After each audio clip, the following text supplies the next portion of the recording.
Hello students, आजको क्लासमा हामी जियोमेट्रीको लाइन एन्ड एङ्गल्स लेसन पढ्नेछौँ र यो लेसन सुरु गर्नुभन्दा अगाडि हामी यस लेसनभित्र कुन कुन टपिक कभर गर्नेछौँ यसको बारेमा सर्टमा जानकारी लिऊँ है। त्यसपछि यो लेसन सुरु हुनेछ। सुरुमा रहेको छ एडजसेन्ट एङ्गल। हामी आज यो एडजसेन्ट एङ्गल भनेको के हो यसको बारेमा जानकारी लिनेछौँ। त्यसपछि कम्प्लिमेन्टरी एङ्गल, त्यसपछि सप्लिमेन्टरी एङ्गल्स, त्यसपछि लिनियर पेयर। भिडियोलाई स्किप नगरिकन अन्तिमसम्म हेर्नुहोला। सुरुमा रहेको छ एडजसेन्ट एङ्गल। अब यो एडजसेन्ट एङ्गल भनेको के हो? Two angles are said to be adjacent angles if दुईवटा एङ्गलहरूलाई एडजसेन्ट एङ्गल भन्न सकिन्छ यदि they have a common vertex, ती दुईवटा एङ्गलको कमन भर्टेक्स छ भने। They have a common arm, यदि ती दुईवटा एङ्गलको कमन आर्म छ भने। र तेस्रो पोइन्ट रहेको छ they are on either side of the common arm, र यो चाहिँ कमन आर्मको कुनै साइडमा हुनसक्छ। जस्तै कि यहाँ हेर त यो फिगरमा भर्टेक्स भनेको एउटा छ र यो दुईटै एङ्गलको लागि भर्टेक्स कमन छ। र यहाँ यो आर्म हेर त, यो जुन आर्म छ यो आर्मले यो एङ्गल पनि बनाउँछ, एङ्गल ए पनि बनाउँछ, र यही आर्मले एङ्गल बी पनि बनाउँछ। र यो कमन आर्मको कुनै साइडमा एङ्गल बन्छ। जस्तै कि यहाँ हेर त, यसको यो साइडमा एङ्गल ए बनेको छ भने यसको यो साइडमा एङ्गल बी बनेको छ। यही नै के हो त?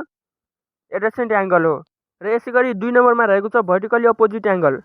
अब definition of vertically opposite angle: when two straight lines intersect each other at a point, the pair of angles so formed in opposite side are called vertically opposite angle.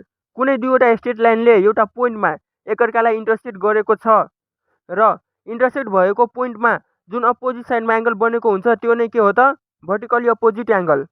जस्तै कि यहाँ हेर त, दुईवटा स्ट्रेट लाइन एउटा पोइन्टमा intersect भएको छ र यसले अपोजिट साइडमा एङ्गल बनाएको छ। जस्तै कि यहाँ हेर त, यो साइडमा एङ्गल ए बनाएको छ भने यसको अपोजिट साइडमा एङ्गल बी बनाएको छ, र यहाँ चाहिँ सी बनाएको छ भने यसको अपोजिट एङ्गलमा डी बनाएको छ।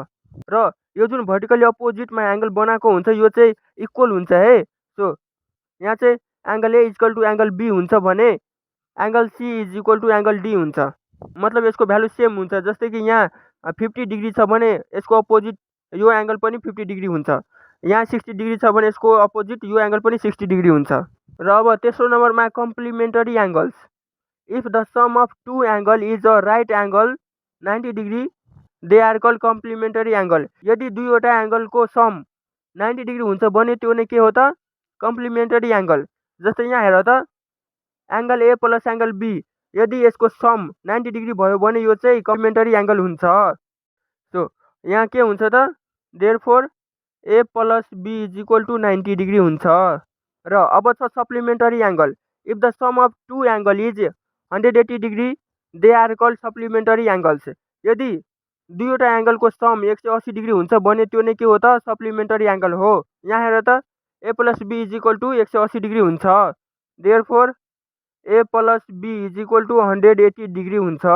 र यसमा ए को भ्यालु दिएको हुन्छ तर बी को भ्यालु दिएको हुँदैन भने हामी यो कन्डिसन लगाएर हामी बी को भ्यालु पनि पत्ता लगाउँछौँ। यसै गरी अब रहेको छ linear pair. If the sum of a pair of adjacent angles is 180 degree they are said to be linear pair. यो पेयर भनेको के हो त? दुईवटा एङ्गल, जोडा एङ्गल। यदि दुईवटा एडजसेन्ट एङ्गलको सम 180 डिग्री हुन्छ भने त्यो के हो त? Linear pair. अब यो फिगरमा हेर त, एडजसेन्ट एङ्गल भनेको यो कमन आर्म भयो र यो कमन आर्मको अपोजिटमा एङ्गल ए बनेको छ भने अर्कोतिर एङ्गल बी बनेको छ, र यो दुईवटा एङ्गल जोड्यो भने कति हुन्छ त?